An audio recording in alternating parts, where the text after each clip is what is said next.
Bismillahirrahmanirrahim. Assalamualaikum warahmatullahi wabarakatuh. Alhamdulillahi rabbil alamin. Alladzi arsala rasulahu bil huda wa dinil haq liyuzhirahu 'alad dini kullihi walau karihal musyrikun. Asyhadu an la ilaha illallah wahdahu la syarikalah wa asyhadu anna Muhammadan abduhu wa rasuluh. Allahumma salli wa sallim ala nabiyyina Muhammad wa ala alihi wa sahbihi wa man tabi'ahum bi ihsanin ila yaumiddin wa sallam tasliman katsira. Amma ba'du. Fa ya ikhwan al-kiram wa akhwat al-karimah rahimani wa rahimakumullah. Alhamdulillah, pada sore hari ini kita kembali dengan izin Allah Subhanahu wa taala bisa menghadiri majelis ini untuk mempelajari ayat-ayat Allah Subhanahu wa taala, hadis-hadis Rasulullah sallallahu alaihi wasallam dan pemahaman salaful ummah di dalam i'tiqad Ahlus Sunnah wal Jamaah, yang insyaallah kita lanjutkan pembahasan kita dari kitab Syarah Al-Aqidah Al-Wasithiyah dari Syekh Muhammad Ibn Shalih Al-Utsaimin rahimallahu taala. Pada pertemuan sebelumnya alhamdulillah kita sudah selesaikan muqaddimah dan penjelasan beliau dari muqaddimah Al-Matan. Kemudian beliau muallif rahimallahu taala mengatakan setelah muqaddimahnya, amma ba'du fa hadha i'tiqadul firqatin najiyati al-mansurati ila qiyamis sa'ati ahli sunnah wal jamaah. Amma ba'du, kata beliau memulai pembahasan dari sisi bahasa. Amma, alhamdulillah kalimat ini sudah masyhur di kalangan kita.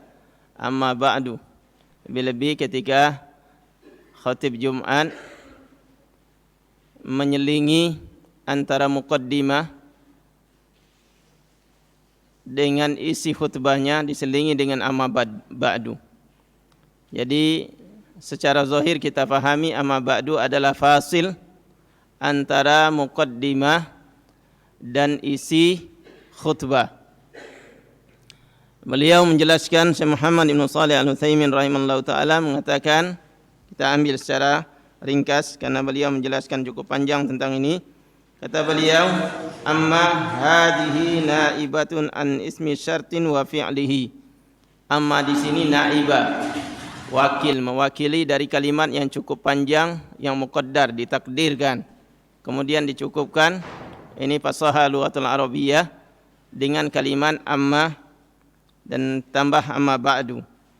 Takdirnya mahma yakun min syai' fahadha au fahadha i'tiqad Ahlus Sunnah wal Jamaah. Setelah muqaddimah yang kita sebutkan sebelumnya, kata beliau, inilah yang ingin saya sampaikan setelah muqaddimah ini. Kemudian beliau mengatakan, atau takdirnya amma ba'da dzikri hadzal muqaddimah atau hadhil muqaddimah fa hadza i'tiqadu Ahlus Sunnah wal Jamaah. Adapun setelah menyebutkan muqaddimah ini, maka inilah perihal yang akan saya sampaikan di dalam kitab saya ini. Ini beliau menjelaskan maksud kalimat amma ba'du, hubungannya antara muqaddimah dan isi yang akan disampaikan oleh muallif pengarang kitab dari kitabnya atau pembicara seperti khatib Jum'ah. Kemudian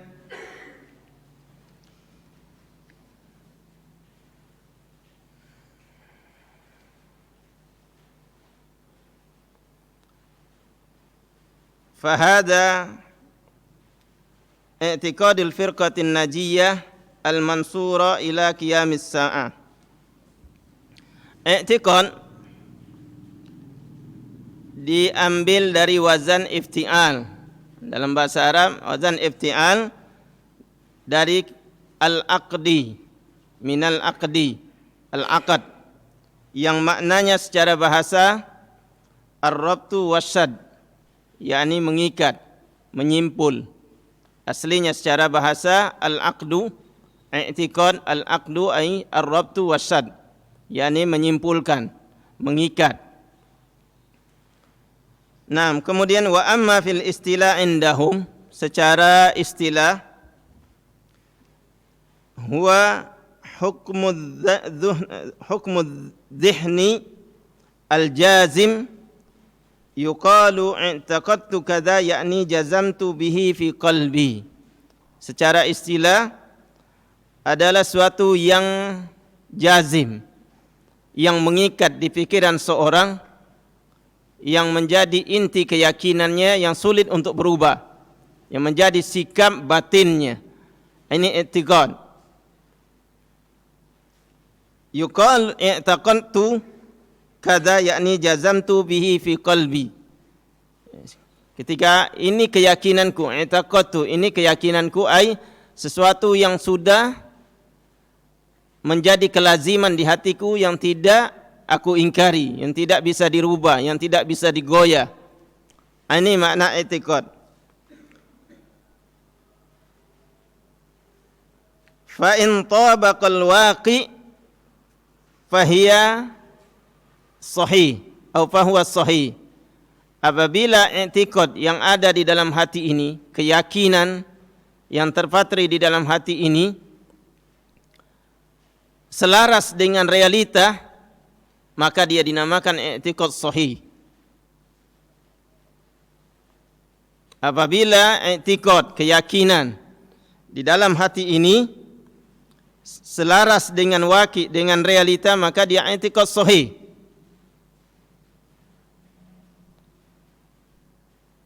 Karena i'tiqad yang sahih wajib dia selaras dengan realita.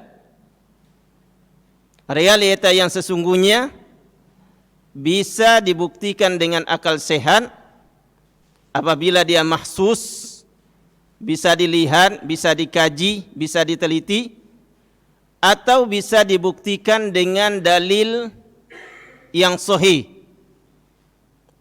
Dan itu bersumber dari wahyu. Pertama Al-Quran, alhamdulillah, Al-Quran semuanya sahih. Atau dari hadis-hadis yang sahih, dari hadis Nabi sallallahu alaihi wasallam. Apabila i'tiqad bisa dibuktikan realitanya sesuai dengan realita, i'tiqad ini bisa dibuktikan selaras dengan realita waqi',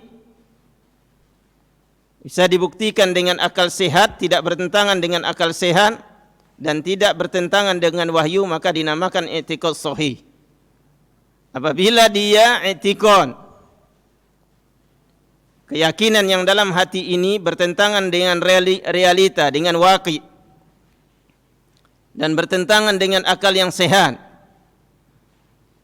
Apabila dia mahsus, bisa dilihat, bisa diteliti, atau bertentangan dengan nas, baik dari Al-Quran atau dari sunnah Nabi sallallahu alaihi wasallam, maka dinamakan al-i'tiqad al-fasid, keyakinan yang keliru. Dan kita sekarang duduk dalam majlis ini dalam rangka untuk membuktikan itu. Karena wajib kita beriktikad, punya keyakinan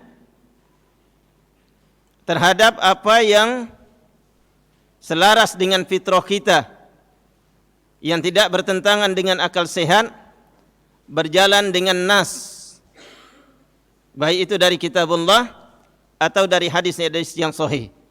Ini kewajiban kita untuk meyakinkan kita apakah i'tiqad kita ini di atas yang hak atau tidak, ataukah dia i'tiqad fasid atau i'tiqad sahih. Maka duduknya kita di sini untuk mempelajari ini. Dan sebelum hari ini, jauh sebelumnya, Al-Quran diturunkan oleh Allah, Rasul menjelaskan dan sahabat memahami apa itu i'tiqad as-sahihah.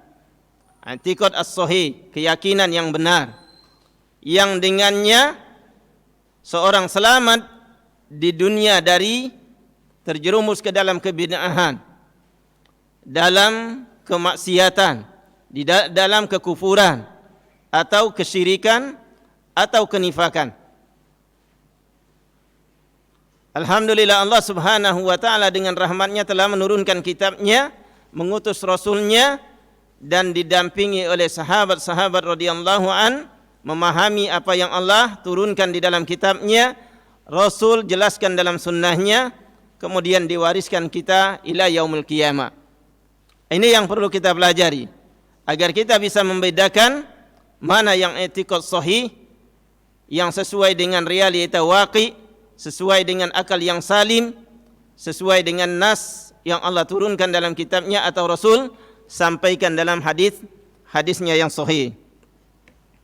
Kemudian beliau mengatakan, wa in khalafal waqi', apabila keyakinan yang terpatri, yang tersimpul dalam hati ini, dalam fikiran seseorang, khalafal waqi', menyelisih realita hakikat sesuatu yang bisa dibuktikan dengan akal sehat atau dengan wahyu, maka yang menyelisih ini dinamakan i'tiqad fasid. Fahuwa i'tiqadun fasid. Maka dinamakan i'tiqad yang fasid. Fasid maknanya apa? Fasid maknanya fasid, rusak, menyeleweng. Fa'tiqaduna anallaha ilahun wahid sahih. Beliau memberikan contoh bil misal ittadhal maqal. Dengan contoh akan jelas ibarah, jelas rumus-rumus. Beliau mencontohkan fa'tiqaduna anallaha ilahun wahidun sahih. Keyakinan kita bahwa Allah subhanahu wa ta'ala satu-satunya ilah, sesembahan yang berhak disembah adalah sahih. Karena apa? Karena realita yang seperti itu. Akal sehat membuktikan bahwa mustahil alam semesta ini punya 2 Tuhan, 3 Tuhan, atau banyak Tuhan. Mustahil alam semesta ini punya lebih dari 1 pencipta. Mustahil alam semesta ini punya lebih dari 1 pemilik dan penguasanya, pengaturnya. Karena apa? Realitanya, waqi'nya yang bisa dibuktikan dengan akal sehat, apalagi dengan nas Al-Quran dan Sunnah. Kalau seandainya alam semesta ini punya 2 pencipta saja, apa yang terjadi? Kalau 1 negeri 2 penguasa, puncak apa yang terjadi? Pertempuran. Yang menang yang akan naik. Dan akan hancur negeri itu apabila tidak selesai karena peperangan, perebutan kekuasaan. Demikian juga alam semesta ini, seandainya 2 pencipta, 2 penguasa, 2 pemilik, 2 pengatur, apalagi lebih, sebagaimana keyakinan fasid di sana, maka alam ini akan hancur. Karena satu sama lain akan berupaya mengalahkan dan dia hanya menjadi penguasa tunggal. Jadi secara realita, i'tiqaduna alhamdulillah bahwa yang berhak disembah hanya satu, yakni Allah subhanahu wa ta'ala, i'tiqadun sahih. Bisa dibuktikan dengan akal sehat, dengan fitrah salim, dengan nas apalagi Al-Quran dan Sunnah. Qul huwallahu ahad, Allahus samad, lam yalid wa lam yulad wa lam yakul lahu kufuwan ahad. Qul a'udzu birabbin nas, malikin nas, ilahin nas, min syarril waswasil khannas, alladzi yuwaswisu fi sudurin nas minal jinnati wan nas. Akhir ayat. Dan sebelumnya awal ayat Allah mengatakan alhamdulillahi rabbil alamin. Ayat ini dari awal pembuka dan penutup membuktikan bahwa yang berhak disembah hanya Allah subhanahu wa ta'ala. Alhamdulillahi rabbil alamin, pembuktian yang diyakini oleh kaum muslimin bahwa Allah satu yang hanya mencipta. Allah satu yang hanya menguasai alam, mengaturnya dan memberi rezekinya. La rabba ghairuh. Tidak ada Rabb, tidak ada pencipta, tidak ada pemilik, penguasa, pengatur alam selain Allah Subhanahu wa taala. Walidzalika yaqul muallif fa'tiqaduna anna Allah Subhanahu wa taala ilahun wahidun i'tiqadun sahih. Keyakinan kita bahwa Allah satu-satunya ilah yang berhak disembah adalah i'tiqad yang sahih. Wa i'tiqadun nasara anna Allah thalithun thalatha batil li'annahu mukhalifun lil waqi'. Adapun keyakinan orang-orang Nasara bahwa Tuhan itu oknum yang tiga, i'tiqadun fasid, keyakinan yang fasid, yang keliru, menyeleweng. Karena apa? Dia mukhalifun lil waqi', bertentangan dengan waqi', dengan hakikat yang sesungguhnya, baik hakikat makhsus yang bisa dibuktikan secara ilmiah akal sehat, atau yang bisa dibuktikan dengan nas, atau dengan fitrah manusia. Fitrah manusia hanya mengakui bahwa satu-satunya yang bersembah itu satu, Allah Subhanahu wa taala, yakni penguasa alam semesta ini. Ini fitrah manusia. Bahkan fitrah seluruh makhluk akan menggiring ke dirinya bahwa satu-satunya penguasa alam semesta ini, bahwa alam semesta ini penguasanya hanya satu, pemiliknya satu, pengaturnya satu. Ini fitrah makhluk yang Allah jadikan di hati setiap makhluk, hatta pada hewan. Ini secara fitrah. Akal sehat membuktikan kokohnya alam semesta ini, matahari yang beredar dari timur ke barat, adanya siang dan malam, adanya jenis kelamin laki-laki perempuan, semua menunjukkan bahwa di situ ada ilah yang wahid, yang maha kuasa.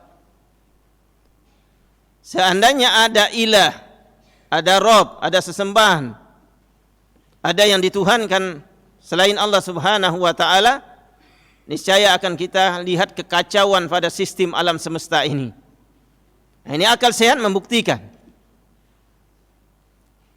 Kemudian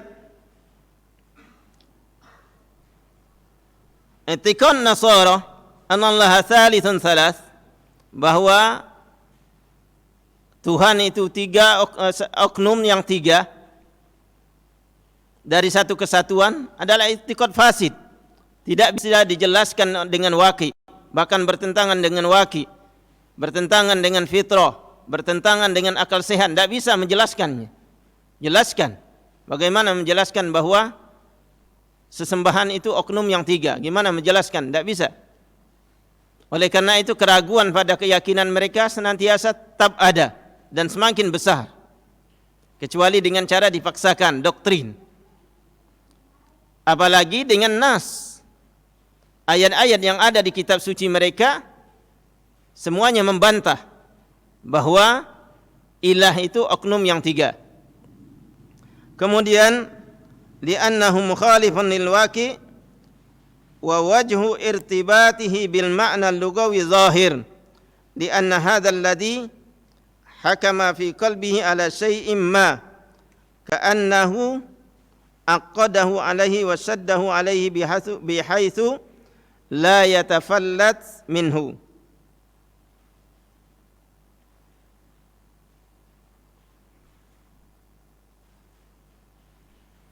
Nah, beliau mengatakan hubungan antara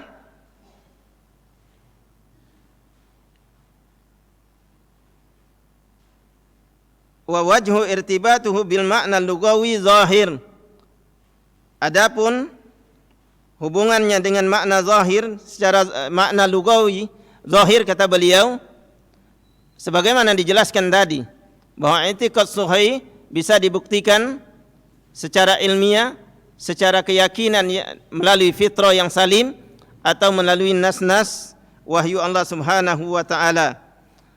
Nah, apabila ini tersimpul, maka kata beliau i'tiqad sahih. Apabila di situ ada keraguan, ada pertentangan dengan realita yang sesungguhnya, maka dia i'tiqad fasid. Dan alhamdulillah ada 5 hal yang Allah jadikan untuk manusia untuk pembuktian i'tiqad sahih ini. Yang apabila ini selaras maka dia sahih. Yang pertama fitrah manusia, fitrah makhluk. Yang kedua akal sehat. Yang ketiga al-waqi, hakikat sesuatu, realita sesuatu. Yang keempat kitabullah, yang kelima sunnah Nabi sallallahu alaihi wasallam. Dan 5 ini tidak akan pernah bertentangan. Antara kitabullah, sunnah Rasul yang sahih dengan akal sehat tidak akan pernah bertentangan. Akan apabila ada pertentangan antara nas dengan akal sehat, maka mutaham awal akal manusia, bahwa ada masalah dengan akalnya.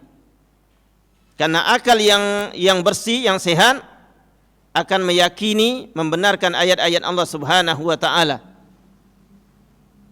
Kemudian fitrah yang salim, fitrah yang sehat juga tidak akan bertentangan dengan akal yang sehat, dengan nas Al-Quran dan sunnah. Demikian juga hakikat sesuatu.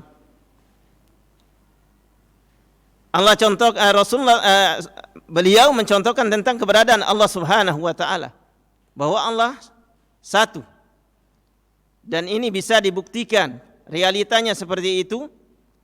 Fitrah manusia mengakuinya, akal sehat juga bagi mereka yang diberikan oleh Allah akal sehat, para pemikir akan mengakui. Maka mereka yang punya akal sehat bersih, setelah melihat tanda-tanda kekuasaan Allah Subhanahu wa taala, tidak ada pilihan kecuali mengatakan asyhadu an la ilaha illallah wa asyhadu anna Muhammadar Rasulullah.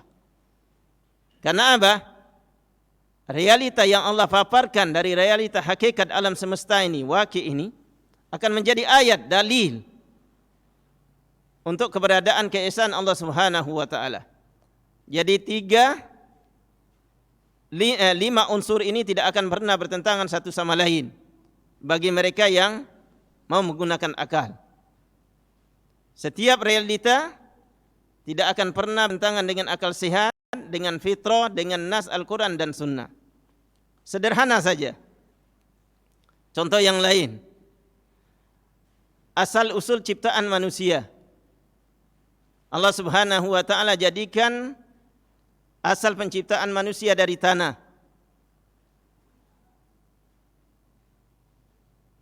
Kemudian fase berikutnya Allah jadikan melalui air yang keluar dari tulang sulbi laki-laki, kemudian bercampur dengan air perempuan dan disimpan di dalam tempat yang sangat rapi, sangat kuat, yang tidak bisa diwakili dengan apapun dari benda, dari tempat apapun, yaitu rahim para wanita. Dan diakui dengan akal sehat. Para ahli medis, atibba, dokter mengakui bahwa itu asal-usul manusia, kemudian perjalanan berikutnya dari sperma ke ovum bercampur, kemudian tersimpan di dalam rahim. Rasulullah sallallahu alaihi wasallam mengatakan, dan itu terjadi fase-fase berikutnya, bisa dibuktikan secara ilmiah. Perjalanan 40 hari pertama berupa mani, 40 hari kedua berupa nutfah, berupa alaqah, 40 hari berikutnya mudghah, kemudian dijadikan segumpal daging, kemudian tulang, kemudian dibalut dengan daging. Setelah perjalanan marhala ini selama 140 hari, tiba-tiba berubah. Benda yang sudah terbentuk ini, yang jamid, berubah, bisa bergerak. Dan semua dibuktikan secara ilmiah. Ini realita, waqi namanya. Dan fitrah manusia menerima begitu saja. Fitrah yang salim tidak akan bertentangan, tidak bisa membantah. Akal sehat membuktikan, para dokter membuktikan. Rasulullah sallallahu alaihi wasallam dalam hadis Ibnu Mas'ud mengatakan, "Inna ahadakum yujma'u khalquhu fi batni ummihi arba'ina yawman nutfah. Allah kumpulkan kejadian kalian, kata Rasulullah sallallahu alaihi wasallam, setelah kejadian Adam dari turab, dari tanah, 40 hari berupa nutfah, sperma. Kemudian 40 hari berikutnya berupa alaqah, darah yang dibekukan, menggumpal. Kemudian mudghah, berupa daging. Kemudian berikutnya dibikin tulang, dibungkus dengan daging lagi. Setelah itu ditiupkan ruh. Kata Rasulullah, fayursalu alaihi al-malak fa umira bi katbi rizqihi. Fayursalu alaihi al-malak fayanfukhu fihi ar-ruh fa umira bi katbi rizqihi wa amalihi wa ajalihi syaqiyun au sa'idun au syaqiyun. Marhala ini disebutkan dalam hadis Rasulullah sallallahu alaihi wasallam. Fa idza qara'na ayatullah subhanahu wa ta'ala, kita buka ayat Allah subhanahu wa ta'ala, sedikit pun tidak ada selisihnya dengan hadis Rasulullah, dengan pembuktian akal sehat, dengan pemakuan fitrah kita. Allah subhanahu wa ta'ala mengatakan dalam surat An-Nur, walaqad khalaqnal insan min sulalatin min tin. Awal kejadian manusia berupa kami jadikan dari tanah. Fa khalaqna thumma khalaqnahu nutfatan. Thumma ja'alnahu nutfatan fi qararim makin. Kemudian pada fase berikutnya kami jadikan dia dari nutfah. Nutfah ini kami simpan di dalam qarar makin, tempat yang sangat rapi, sangat kuat, yakni rahim. Fa khalaqna nutfatan 'alaqah. Proses dari nutfah yang prosesnya disebutkan dalam hadis 40 hari tadi. 'Alaqah, jadilah dia segumpal darah. Fa khalaqnal 'alaqata mudghatan. Segumpal darah kami jadikan segumpal daging. Fa khalaqnal mudghata 'idhama. Kemudian kami jadikan dia tulang. Fakasawnal 'idhama lahma. Kemudian kami bungkus tulang ini dengan daging lagi. Selesai sempurna bentuk tapi belum bergerak. Tsumma ansha'nahu khalqan akhar. Kemudian kami jadikan dia makhluk yang lain, yakni makhluk yang bisa bergerak. Kapan? Setelah ditiupkan ruhnya oleh malaikat. Subhanallah. Nikmat yang diberikan oleh Allah kepada kita dengan akal sehat, dengan fitrah yang salimah, kemudian turun wahyu. Dengannya tumaknina kita berjalan di atas muka bumi ini untuk meraih keridhaan Allah Subhanahu wa taala. Yang kita yakini, yang kita berjalan seiring lurus dengan apa yang Allah Subhanahu wa taala cintai dan ridhoi. Setiap kita berjalan dengan ini, kita akan sampai dan selamat. Termasuk i'tiqad kita, keyakinan kita kepada Allah Subhanahu wa taala. Bahwa keyakinan kita ini mabni, dibangun di atas dasar-dasar yang sahih. Kemudian beliau mengatakan, menjelaskan kalimat yang disampaikan oleh Syekh Islam Ibnu Taimiyah, fahadha i'tiqadul firqatin najiyati al-mansurati ila qiyamis sa'ah. Al-firqah bi kasril fa, yakni majrur. Firqah bukan furqah. Karena nanti ada perbedaan antara firqah dengan furqah. Bi makna at-ta'ifah. Firqah maknanya at-ta'ifah, golongan, kelompok. Qala Allah Ta'ala falaula nafara min kulli firqatin minhum ta'ifah. Seandainya di antara kaum muslimin ini tidak semua pergi berperang ke medan perang. Mengisahkan tentang perjalanan jihad Rasulullah dengan sahabatnya.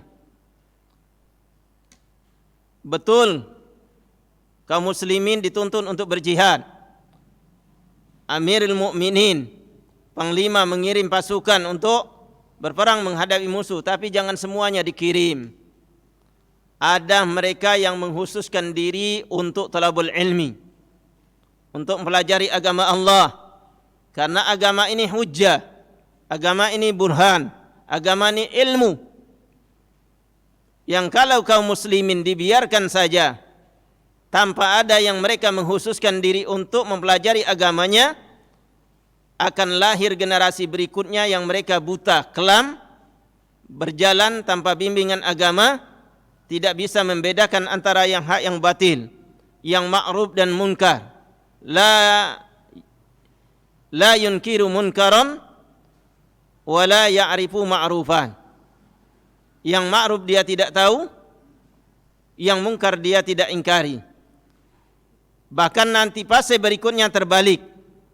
Yang munkar dia dikira ma'ruf, yang ma'ruf dikira munkar. Oleh karena itu kaum muslimin harus berbagi tugas. Tidak bisa semuanya dipikulkan pada seorang saja. Harus menguatkan satu sama lain. Al-mu'min kal bunyan wahid, kata Rasulullah sallallahu alaihi wasallam. Mukmin ini seperti bangunan yang satu, yasuddu ba'duhum ba'dha, menguatkan satu sama lain. Ustaz, mungkin dia punya ilmu tentang nahwu, tentang Al-Quran, tentang hadis, tapi dia tidak bisa mengerti tentang yang lainnya. Harus dikuatkan dengan yang lain. Mujahid, jihad adalah amal yang soleh. Bahkan jalan ringkas untuk kita menggapai surga. Tapi kalau semuanya pergi berjihad,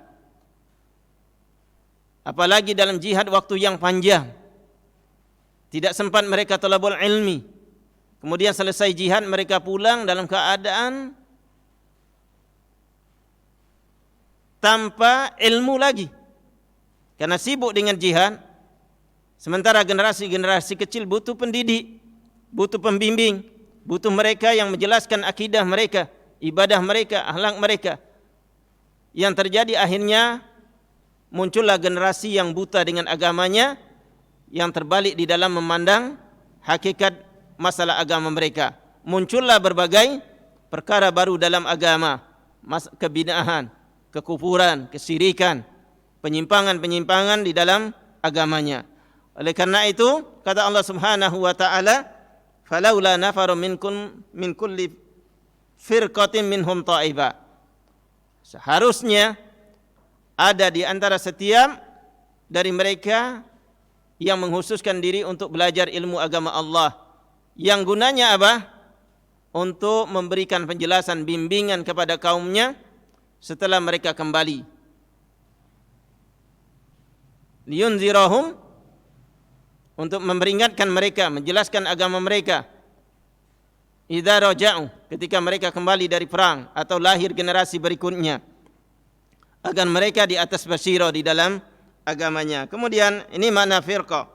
Wa ammal furqah bid-dhamm. Adapun furqah, ini hurufnya sama, fa, ra dan qaf tah marbutah. Satunya bil kasri dengan majrur, satunya bid-dhamm marfu. Maknanya berbeda. Kalau firqah maknanya ta'ifah, kelompok, golongan, jamaah. Kalau furqah maknanya al-iftiraq, perpecahan. Al-furqah bid-dhamm maknanya iftiraq, ikhtilaf, tafarruq, berpecah belah. Ini secara bahasa. Kemudian wan najiyatu atau an-najiyati ismun fa'il min najah, diambil dari kalimat najah, yanju. Fa'ilnya najin. Iza salima, kalau dia selamat dari satu perkara yang dia tidak senang. Iza salima min makruh, dia selamat dari sesuatu yang dia tidak inginkan. Ini namanya najin. Najiyatun fid dunya minal bid'ah, yang dimaksudkan kata beliau, karena firqatun najiyah ini dia najiyah fid dunya minal bid'ah, karena mereka selamat di dunia dari kebid'ahan, dari kemaksiatan, dari kekufuran, dari kesyirikan. Falidzalika yusamma najiyah, yakni selamat di dunia dari penyimpangan dalam akidah, dalam ibadah, dalam akhlak, dalam pemahaman hukum-hukum syar'i. Najiyah yang natijahnya, buahnya yang dia akan dapatkan, salimatun minha wa najiyatun fil akhirah minan nar, akan mengantarkan dia selamat di akhirat dari azab Allah Subhanahu wa taala. Selamat dia di dunia dari penyelewengan, penyimpangan dalam akidah, dalam ibadah, dalam akhlak, menyelamatkan dia dari azab Allah Subhanahu wa taala, dijerumuskan di dalam api neraka. Wallahu a'lam bishawab. Insyaallah kita seling dengan azan ya. Sallallahu ala nabiyina Muhammad wa ala alihi wa sahbihi ajma'in. Walhamdulillahirabbil alamin. Assalamualaikum warahmatullahi wabarakatuh.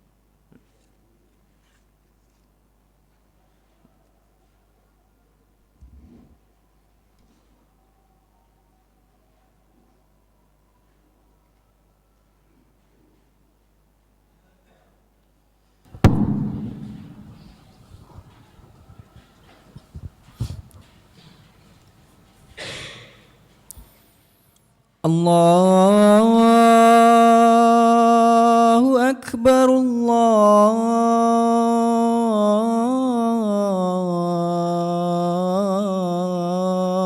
Allahu Akbar,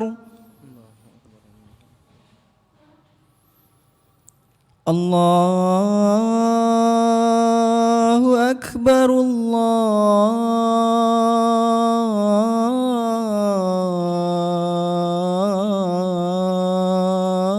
Allahu Akbar. Ashhadu an la ilaha illallah.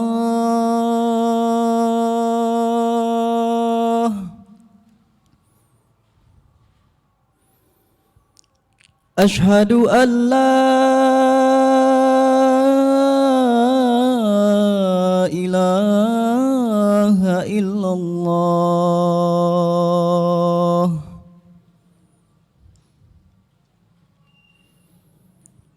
Ashhadu anna Muhammadar Rasulullah.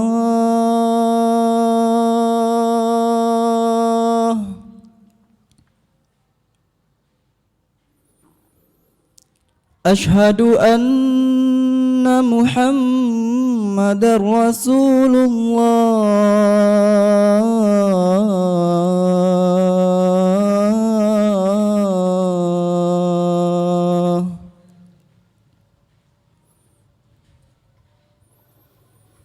Hayya 'ala shalah.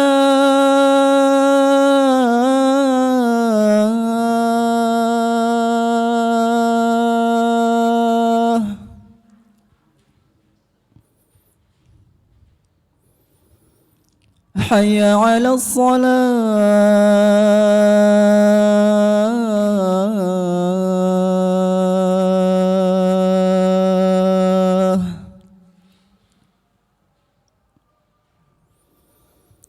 Hayya 'alal falah.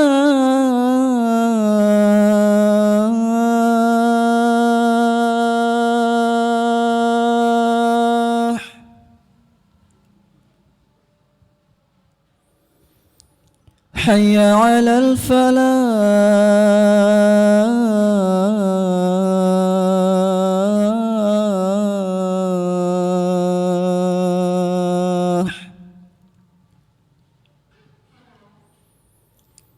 Allahu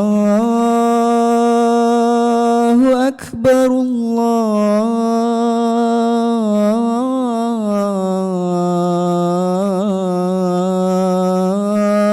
Akbar. La ilaha illallah.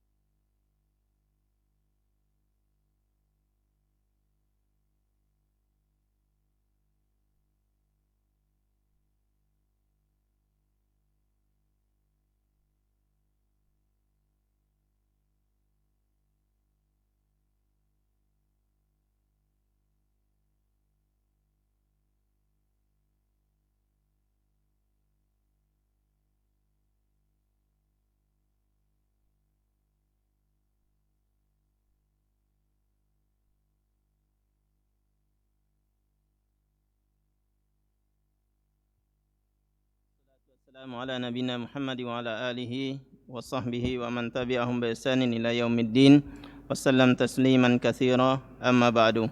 Ya ikhwah wal akhwat rahimani wa rahimakumullah. Kita lanjutkan perkataan muallif di dalam kitabnya Al-Aqidah Al-Wasithiyah. Beliau mengatakan an-najiyah. An-najiyah, an-najiyatu ismun fa'ilun min najah. Isim fa'il dari najah yanju. Fahuwa najin. Iza salimah, maknanya salimah, selamat.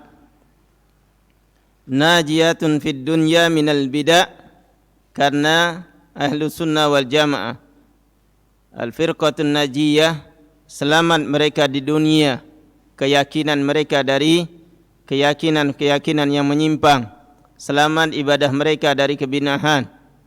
Selamat akidah mereka dari penyimpangan.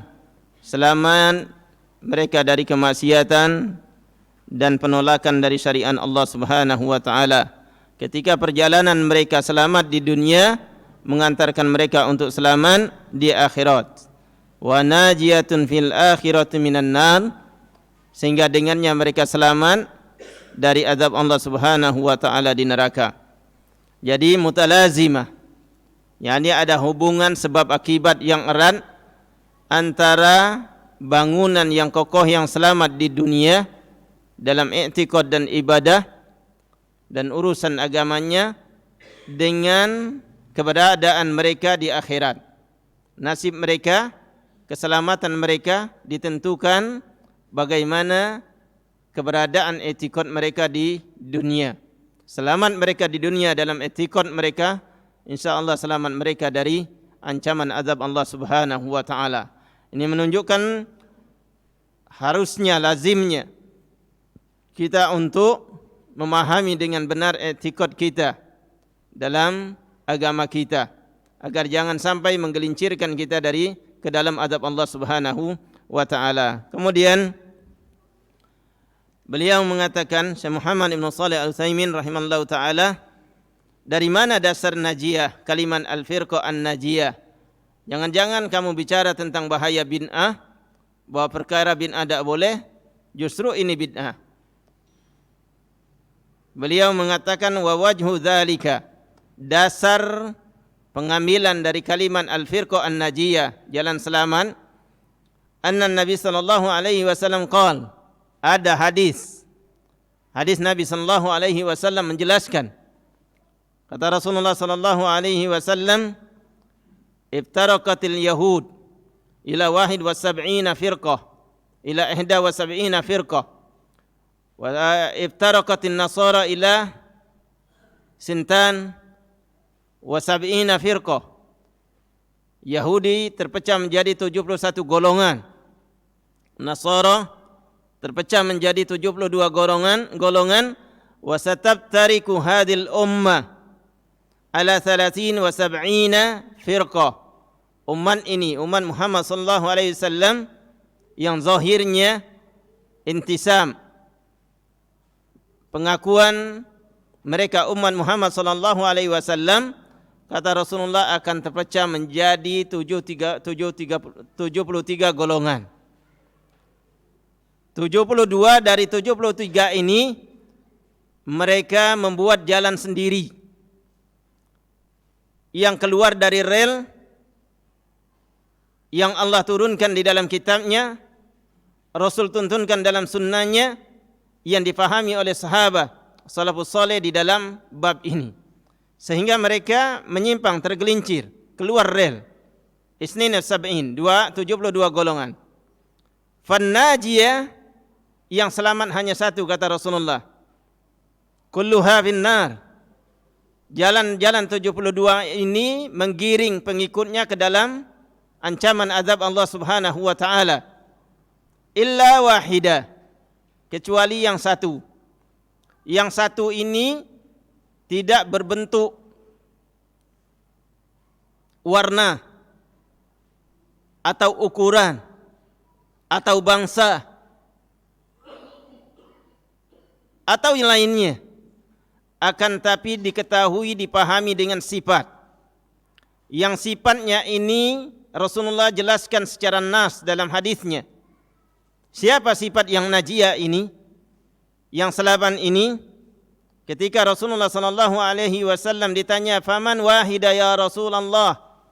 Siapa kelompok satu ini ya Rasulullah yang najiyah, yang selamat, najiyah minal bid'ah fid dunya wa najiyatun fil akhirah min adzabin nar. Yang dia selamat di dunia dari kebid'ahan, kekufuran, kesyirikan, penyimpangan dalam i'tiqad, ibadah, akhlak, ahkam, yang mengantarkan mereka selamat di akhirat dari azab Allah. Siapa ya Rasulullah? Faqal, man kana ala mithli ma ana alaihi al-yawm wa ashabi.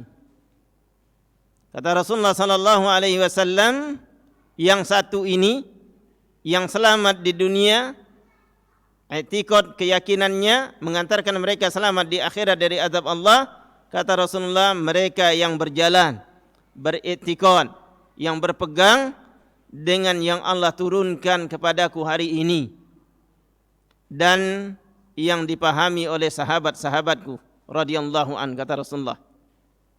Ini berarti tugas kita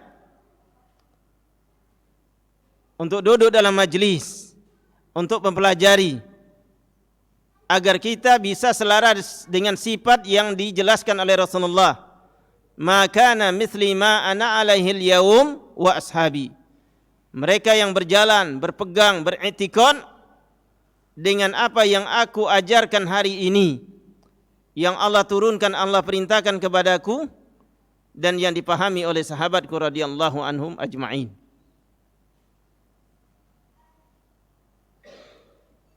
Rasulullah telah berikan kepada kita dalil, rambu.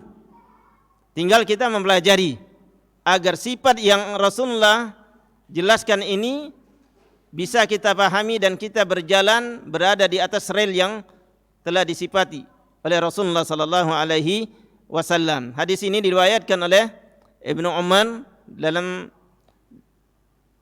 Sunan Tirmizi dan juga Al-Hakim dan lainnya dari ulama hadis.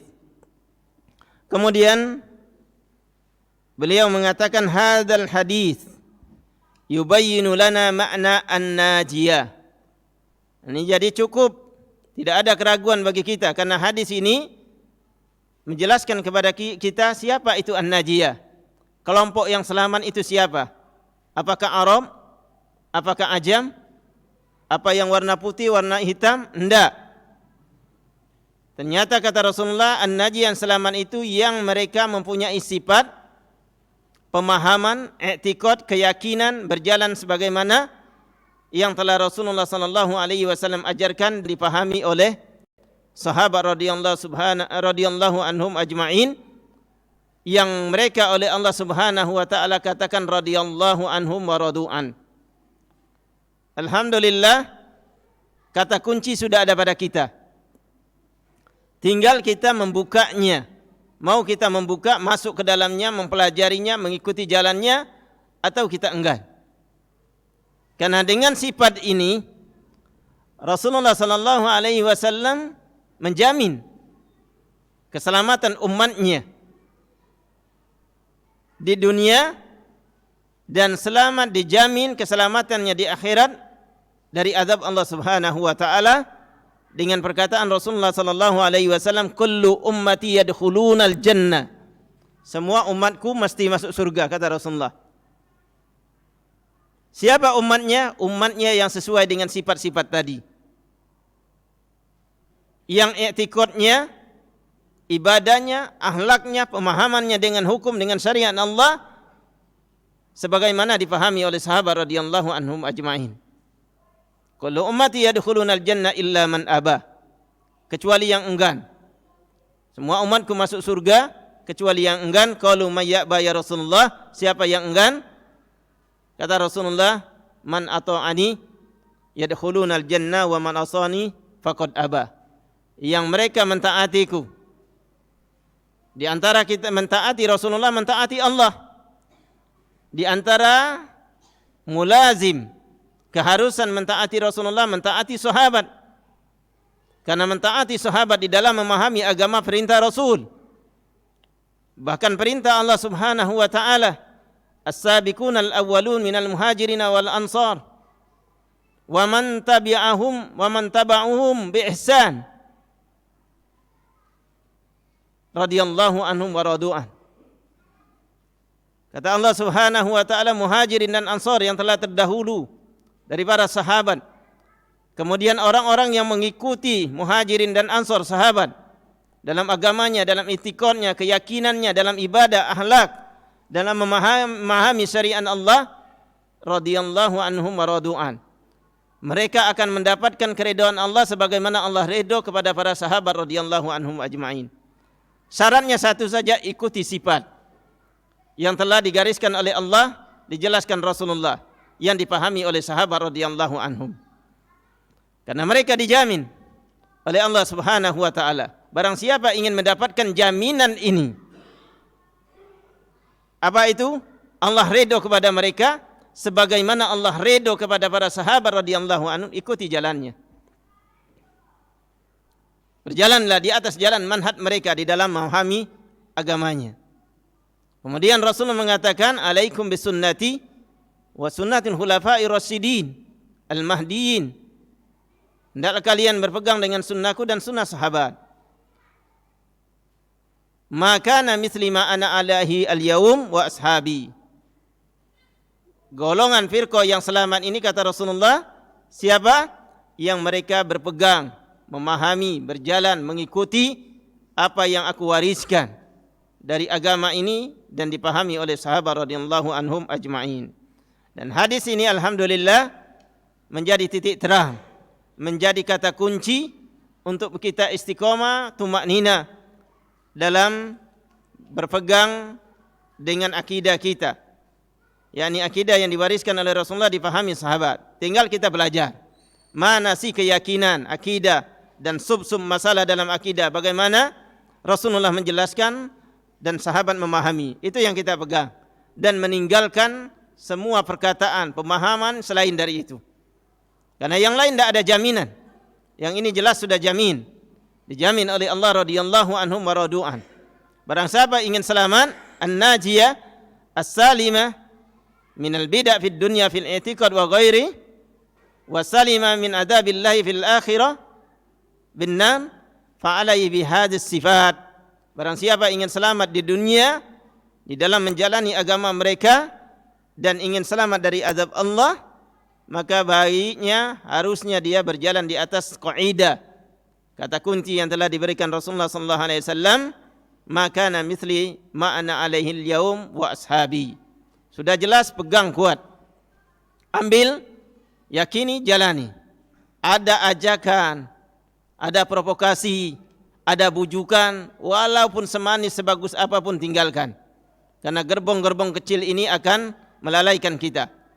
Berjalanlah di atas yang telah digariskan Rasulullah sallallahu alaihi wasallam, niscaya kita akan sampai dan Allah ridho kepada kita sebagaimana ridhonya Allah kepada para sahabat radhiyallahu anhum ajma'in.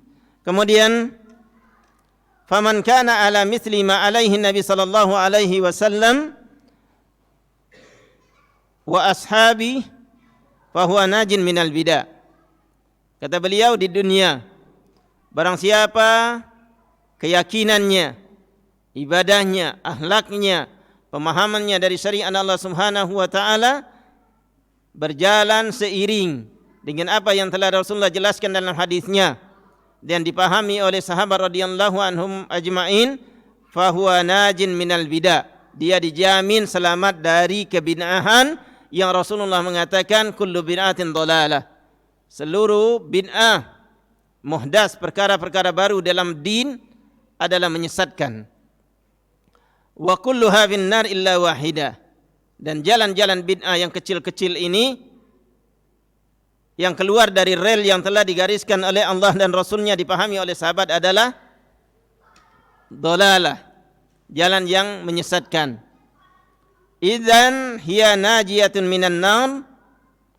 Oleh karena itu, jalan ini adalah jalan yang menyelamatkan seorang dari azab Allah Subhanahu wa taala di neraka. Fan najatu huna minal bid'ah fid dunya wa minan nari fil akhirah. Oleh karena itu, firqatun najiyah, an-naji di sini, yang selamat di sini, selamat dia di dunia dari keterpurukan, penyimpangan di dalam agamanya yang akan mengantarkannya keselamatan dari azab Allah Subhanahu wa taala di akhirat. Kemudian perkataan beliau, fahada i'tiqadul firqatin najiyati al-mansurati ila qiyamis sa'ah. Al-mansurah ila qiyamis sa'ah abbarul muallifu bidzalika muwafaqatan lil hadis. Jadi ibarah mansurah harus juga punya dasar. Dari mana kalimat mansurah?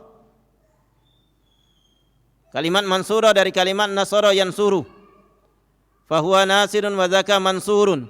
Mansuratun, yang tertolong, yang dimenangkan maknanya. Apakah ini jangan-jangan kalimat bid'ah lagi? Oleh karena itu kita perlu pendasaran.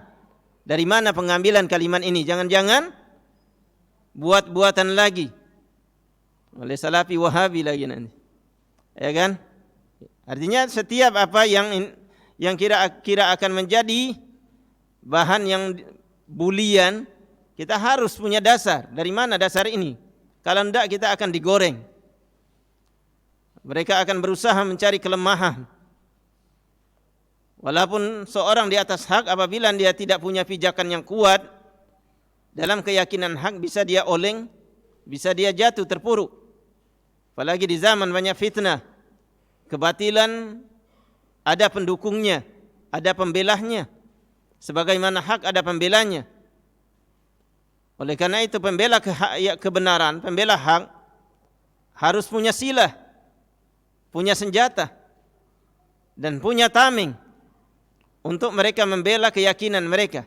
Dan itulah burhan, itulah ilmu, itulah nas. Kalau tidak, kita akan bergelimpangan dimanapun kita berjumpa dengan mereka. Karena hak dengan batil dijadikan oleh Allah Subhanahu wa taala senantiasa sirok bainahuma, bertentangan, beradu, mengalahkan satu yang sama lain. Dari mulai dikeluarkannya, diusirnya iblis dari jannah sampai yaumul qiyamah. Iblis mengusung kebatilan, malaikat mengusung kebenaran. Kemudian di dunia pada nabi dan rasul dan penentangnya, ada Fir'aun, ada Musa, ada Ibrahim, ada Nabrud, ada Muhammad, ada Abu Jahal. Ada apa lagi? Hari ini ada pembela kebenaran dari pengikut-pengikut Muhammad sallallahu alaihi wasallam, dan ada penentang-penentang lainnya. Keturunan dari Abu Jahal dan abu-abu yang lainnya. Konon juga ada yang namanya Abu Jandal. Ya. Setiap masa ada generasi pembela kebenaran dan pembela kebatilan ila yaumul qiyamah. Mesti ada. Tinggal, dan ini pilihan. Kita berada di barisan mana. Dan pilihan ini harus berdasarkan ilmu. Jangan sampai kita beretikot, mengerahkan seluruh energi kita ternyata di jalan yang salah. Karena mereka yang di atas kebatilan punya keyakinan, tapi keyakinan yang fasid, yang bertentangan dengan realita, dengan waqi', dengan akal sehat, dengan nas. Oleh karena itu wajib kita duduk dalam majlis mengilmui agar tahu apa yang kita yakini, dan keharusan kita membelahnya dengan ilmu, dengan sila, dengan senjata, dengan tameng. Kalau tidak kita berguguran di mana-mana sebelum sampai kepada tujuan. Kemudian beliau mengatakan abbarul muallifu bidzalika muwafaqatan lil hadis. Kalimat yang disampaikan Syekh Islam Ibnu Taimiyah, i'tiqadul firqatin najiyah al-mansura, ini juga tidak jauh-jauh, ada dasarnya dari hadis Rasulullah sallallahu alaihi wasallam, haitsu qala Nabi sallallahu alaihi wasallam, la tazalu ta'ifatun min ummati 'alal haqqi zahirina. Dalam suatu riwayat al-mansura, kata Rasulullah sallallahu alaihi wasallam, senantiasa ada segolongan, sekelompok dari umatku ini yang mereka senantiasa tegar di atas istiqomah, di atas yang hak dan membelahnya. Zahirina Az-zahirina artinya mereka yang dimenangkan, yang maknanya mansurah. Zahirin artinya dimenangkan oleh Allah Subhanahu wa taala. Al-mansurah. Wadh-dhuhur al-intisar. Wadh-dhuhur maknanya al-intisar, menang. Siapa yang memenangkannya? Allah Subhanahu wa taala. Karena mereka berada di atas jalan yang hak di dunia, dan mereka menang di dunia dan menang di akhirat. Liqauli ta'ala, fa'ayyadna alladhina amanu ala aduhim fa asbahu zahirin. Fa'ayyadna, kami bela, kami kuatkan orang-orang yang beriman atas musuh-musuh mereka, fa asbahu zahirin, sehingga mereka menjadi golongan yang dimenangkan oleh Allah Subhanahu wa taala terhadap musuh-musuh mereka. Jadi al-mansurah bukan kalimat bid'ah. Ada penyandarannya baik dari Al-Qur'an maupun dari sunnah Nabi sallallahu alaihi wasallam. Walladhi yansuruhu huwa Allah wal malaikatuhu. Yang membela, yang memenangkan orang-orang mukmin ini adalah siapa? Allah Subhanahu wa taala. Allah menjamin membela wali-wali Allah Subhanahu wa taala. Allahu waliyul ladzina amanu. Allah wali, penolong yang memenangkan hamba-hambanya yang beriman. Wa malaikatuhu. Allah turunkan malaikat untuk membela orang-orang mukmin. Lihatlah apa yang terjadi pada perang Badar dan perang-perang lainnya, baik di zaman Rasulullah maupun para sahabat, yang yuhayyirul uqul, menjadikan para peneliti sejarah bingung. Bagaimana kelompok yang kecil, yang zahirnya lemah bisa mengalahkan kelompok yang kuat, yang lengkap segala-galanya, baik secara adat, bilangan, persenjataan, perbekalan, bisa dikalahkan dengan kelompok yang kecil, yang semua serba terbatas. Dan ini berkali-kali. Ternyata ada muayyid, mereka ada pembelahnya, ada penolongnya yang memenangkan mereka dari musuh-musuh mereka. Kapan?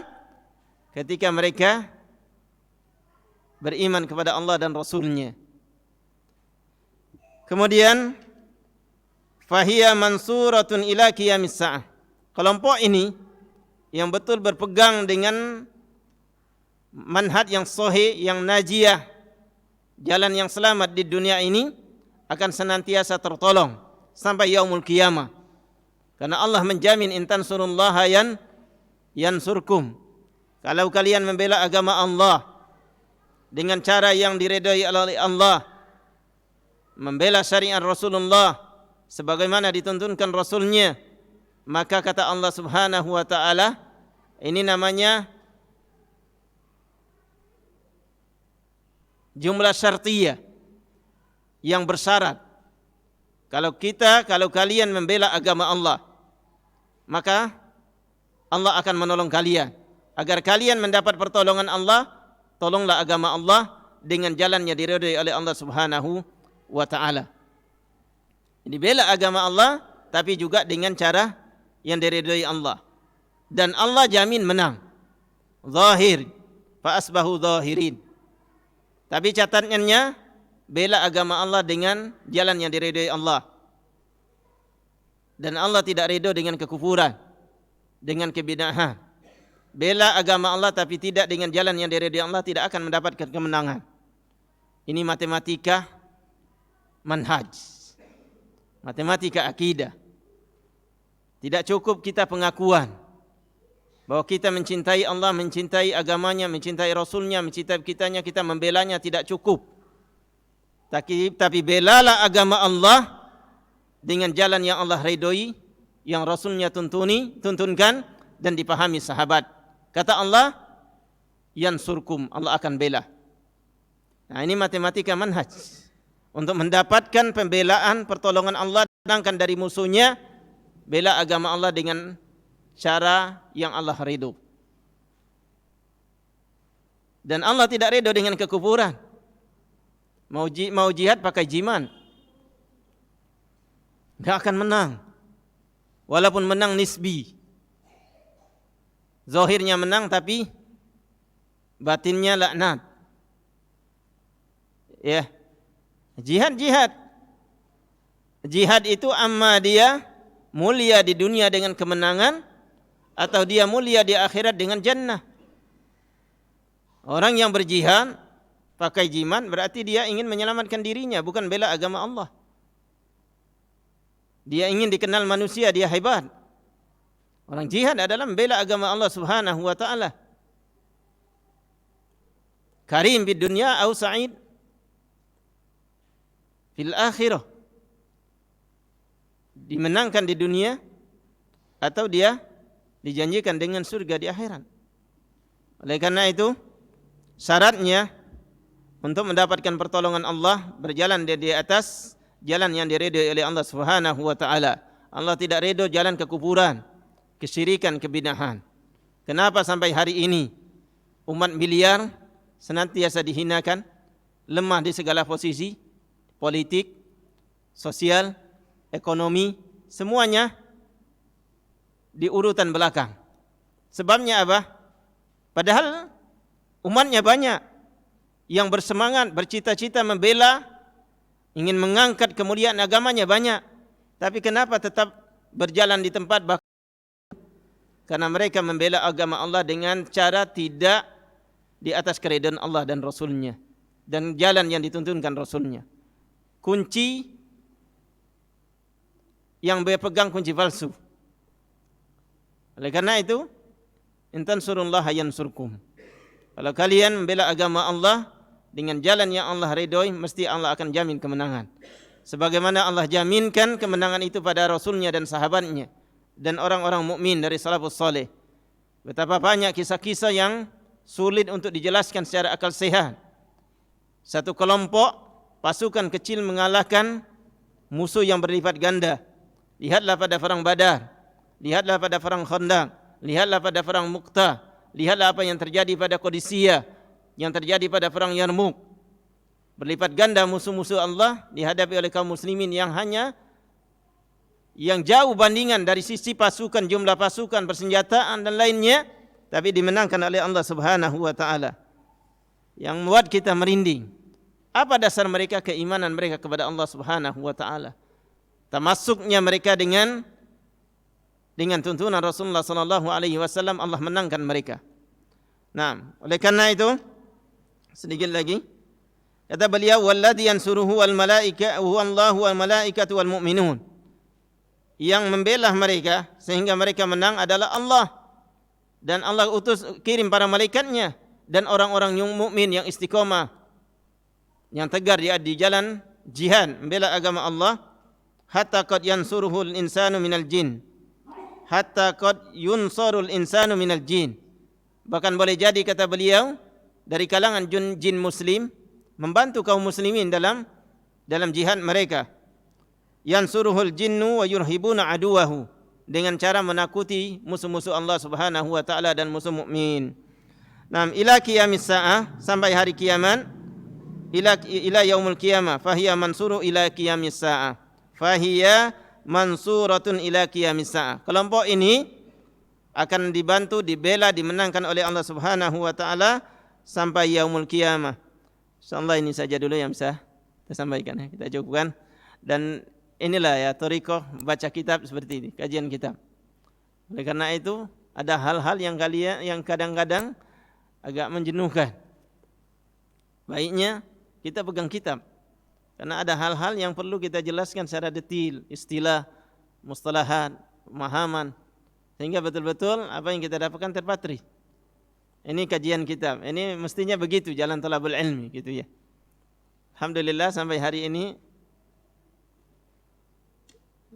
masih banyak tangan yang kosong, dari pulpen, dari kertas, apalagi kitab. Ya laita, gitu ya. Alhamdulillah. Sebenarnya antum ya ikhwan punya kelebihan yang luar biasa di sini. Di depan antum, di sekeliling antum banyak asatid yang menguasai, alhamdulillah, paling tidak bahasa Arab, memahami isi kitab. Tinggal antum, kesungguhan antum. Ketika jadwal kajian yang dibawa dengan kitab, sebelum kajian dimulai, kitab sudah ada di tangan antum. Dan hasilnya luar biasa.